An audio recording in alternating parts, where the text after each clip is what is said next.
Hey Waffle Gang, I do hope you're well. My name is Mark and today we're checking out some more relationship stories, and if you do love a Reddit story, why not consider hitting that like, subscribe, maybe that notification bell too, and let's crack on with today's first story, which comes from Pokemon Candy from the Am I the A-Hole subreddit and says, Am I the A-Hole for publicly scolding my boyfriend's picky eating?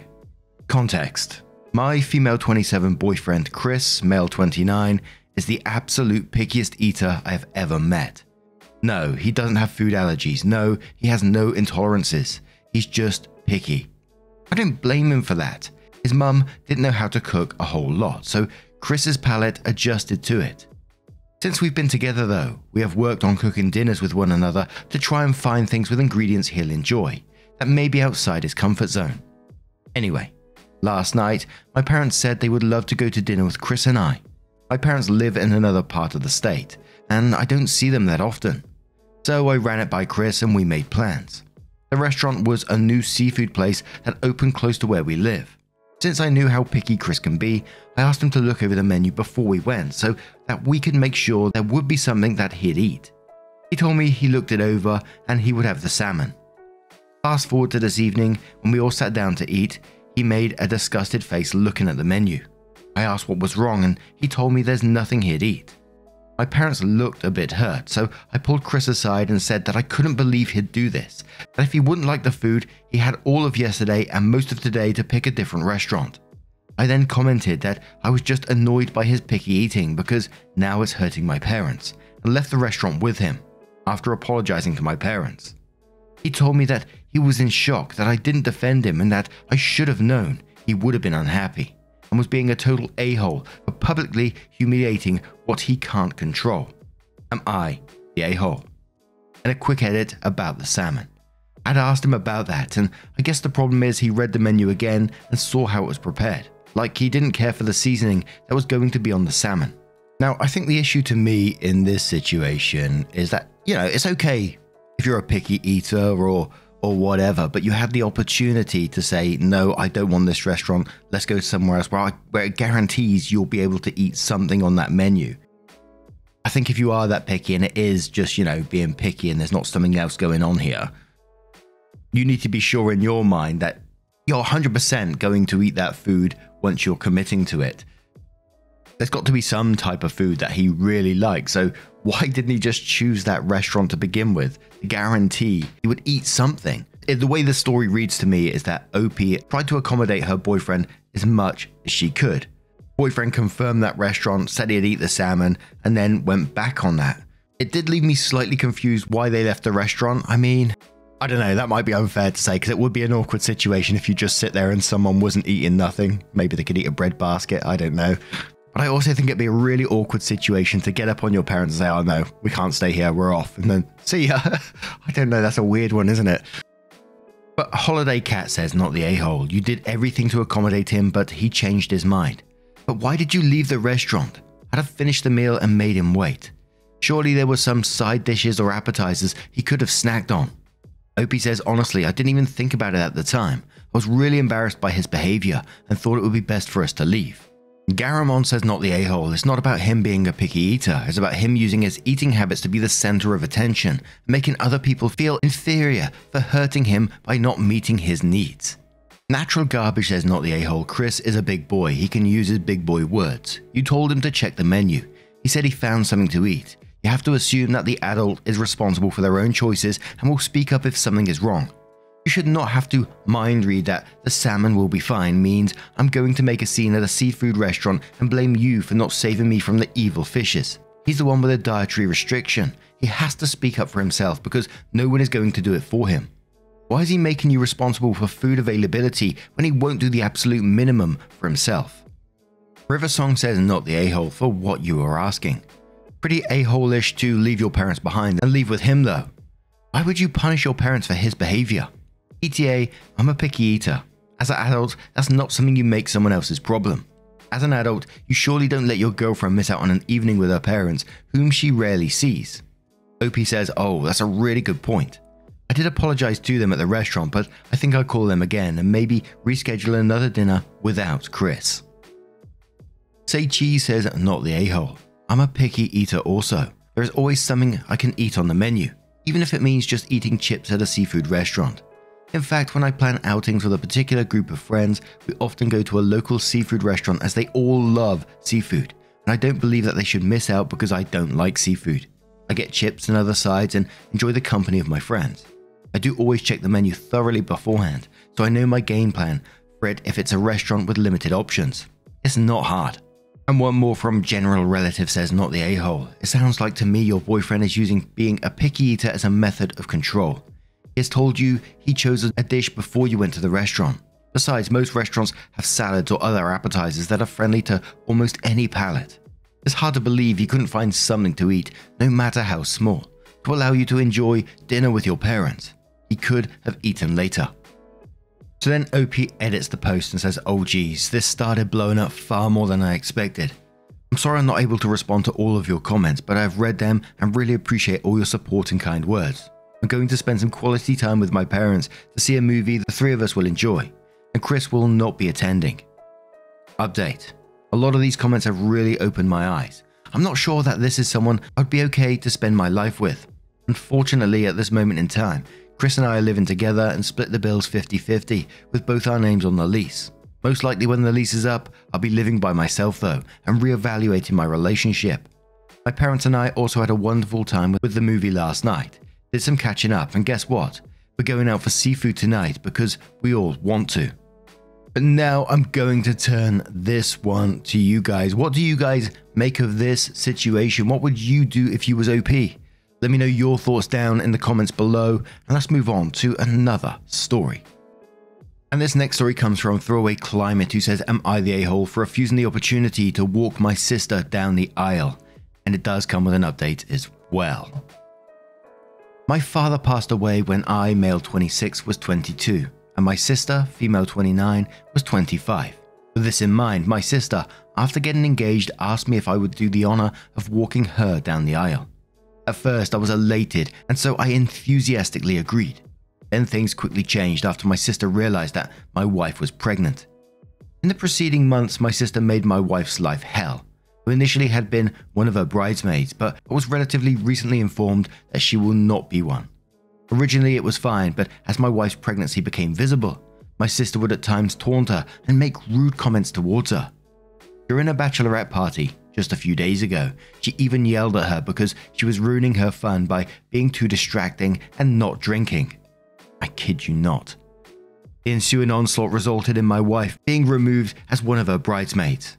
She even left my pregnant wife on the side of the road as my sister made her way to a party planned in part by my wife and in a limousine paid for by me. This, coupled with the fact that she had asked me recently to ask my wife to stay at home because her pregnancy will take the attention away from her on a special day, just broke me. I called her up yesterday after I found out what she said to my wife, and I told her I will not be attending the wedding and that she will have to find someone else to walk her down the aisle. That's when the calls began. Everyone has been calling me, telling me that I'm overreacting and that I am intentionally trying to sabotage her wedding. She even called to yell at me and told me that she had always hated that bitch while referring to my wife. I told her to fuck off, of course. My mother has been extremely sympathetic towards my wife and she agrees with me. My wife has been crying over this and she has herself received an onslaught of messages. I blocked all of my relatives, except my mother of course, and I'm planning a trip to Disneyland for my wife and I on the day of my sister's wedding, as I already booked the days off from work and Disney is where my wife and I went on our first date, when we lived in LA. This news has started its own onslaught. Nevertheless, am I the a-hole? Now, it's one of those stories that you look at and you think, how would OP think they're the a-hole in this situation at all?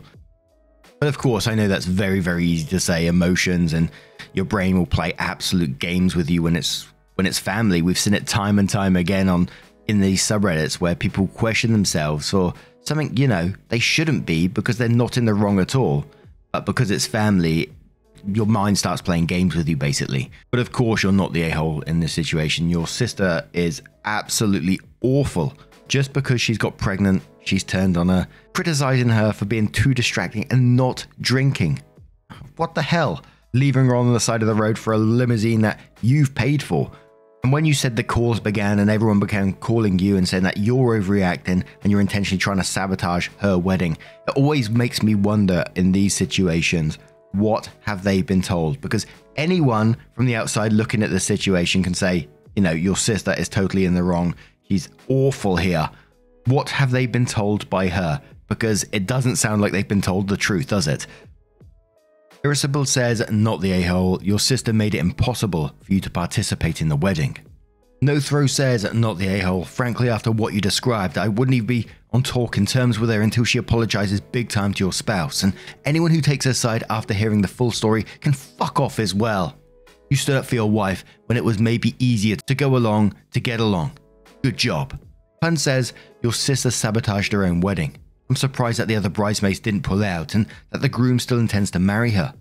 Maybe they are birds of a feather. Of course, he may not have been told the truth of why you pulled out. Who leaves a pregnant woman on a sidewalk and blames her for being a party pooper because she will not drink? A distraction for showing her bump. The whole wedding party on the bride's side are such a-holes for allowing this bullying too. There's a line where even the bride has to be told to stop. Not the a-hole. Flimsy Masterpiece says, not the a-hole. Your sister systematically cut down and emotionally terrorized your wife for months before this incident, and she sucked it up. Despite this, she still planned the bachelorette party, some of which was paid for by you, then had the audacity to say your wife is ruining her good time by not drinking, then endangers her and your unborn child by ditching her on the side of the road. Never mind the wedding duties, you're completely justified on never speaking to your sister again. Grandma Chris says, not the a-hole. You are to be commended for being loyal to your wife here, and your sister's behavior is just deplorable. The only caution I'd add is, don't escalate the drama by saying anything nasty to or about your sister. Just tell your own truth in calm and peaceful words. You can then distance yourself from your sister without stooping to her level of unkindness. And another thing that's jumping out to me in this story is that she was worried about the pregnancy taking the attention off her. And now all she's done is basically remove two people from her own wedding. So now her wedding is all going to be about where is your brother and his wife. And that's going to be an awkward conversation in itself at the wedding, isn't it? Be a lot of gossiping going on there. So then OP comes in with an update and says everyone has been asking for an update, so here it is. So I unblocked my relatives who had called me to convince me to walk my sister down the aisle and sent them the post.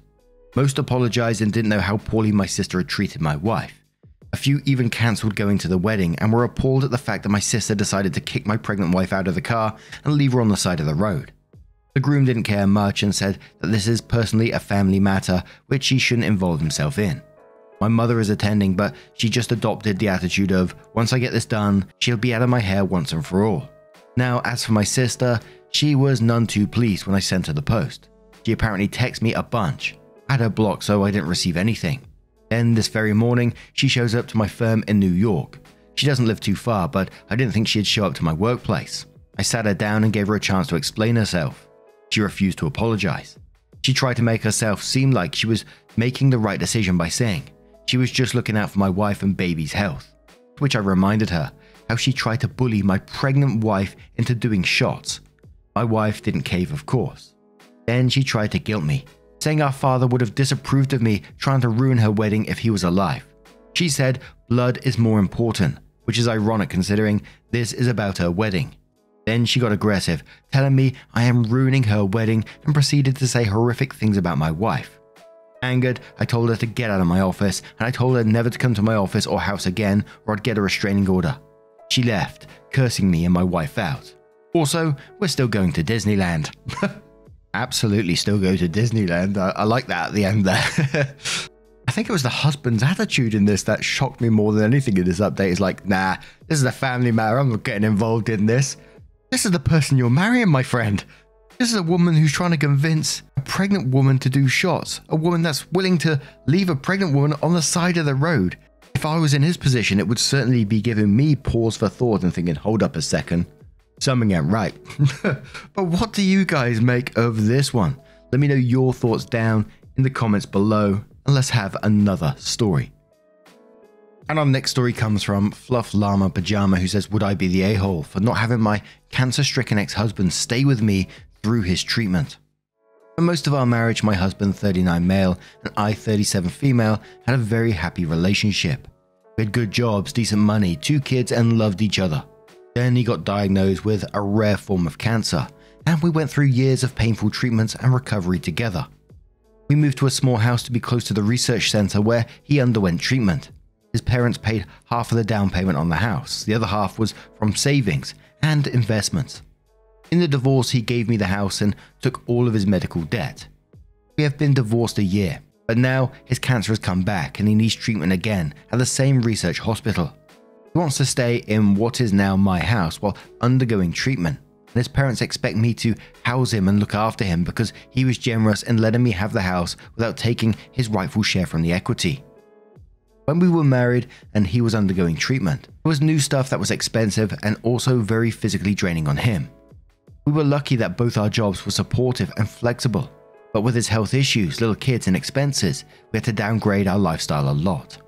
That plus the physical changes in his body made him very depressed. Whenever he felt a bit better, he'd go stay in his hometown. It's a small town where most of his family and a lot of his childhood friends live. I was doing all the caretaking of him, but also dealing with insurance complications. I was also managing the kids, the entire household, and my full-time job. We had help from friends and neighbors, but it was very hard, and I wasn't happy about him spending his healthy days away from us. But it's good for his mental health, so I didn't feel like I could object. While he was staying there, he had reconnected with his high school girlfriend. A couple of years ago, he admitted to me that he was sleeping with her, and I filed for divorce.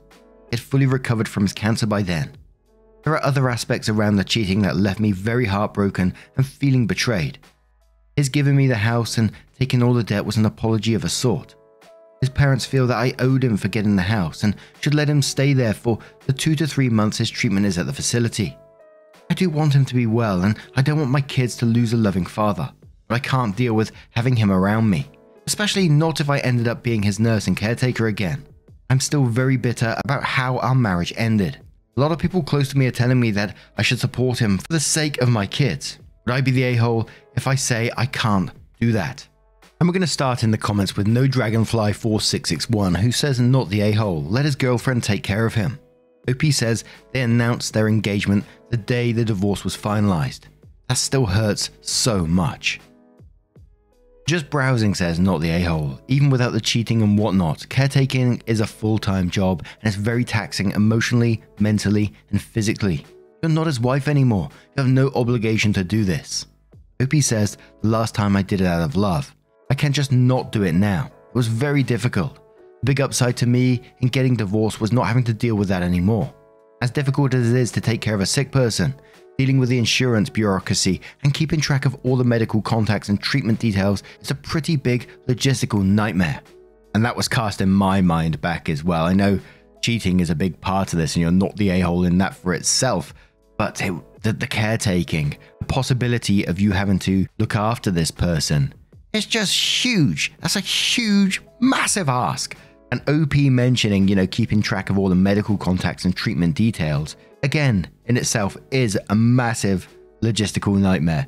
I know my dad himself and dealing with all his treatments, he was at the hospital pretty much every week, having lung drains and chemotherapy and various types of medication. The amount of pills he had, and they changed from week to week depending on how he was feeling. And they change on a daily basis. Of course, you can get the pill boxes which help you out and you can get various little things that may help you out. But still, it was the family coming together doing different parts of his care. My niece, bless her heart, was a huge part of it. And the emotional side of seeing someone go through that and trying to help them with their emotions as well. Because mentally, it's super taxing on the person. Some days, my dad was absolutely fine. Other days, he said some things that I've never heard him say before that absolutely broke me. I know it's a bit of a different situation in this story, but looking after someone, I just can't say how huge it is. But one more comment from Terry Sayers, who says, not the a-hole. You received the house as part of your divorce settlement. You could have gotten his retirement accounts or something similar instead of the house. If there was such assets to be had, stop thinking of the house as being given to you.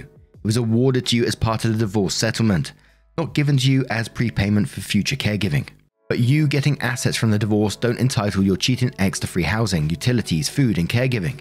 Your ex and his affair partner can find their own housing near a cancer center. If it's important to his parents that your ex get care and housing, they can figure out how to help to provide that.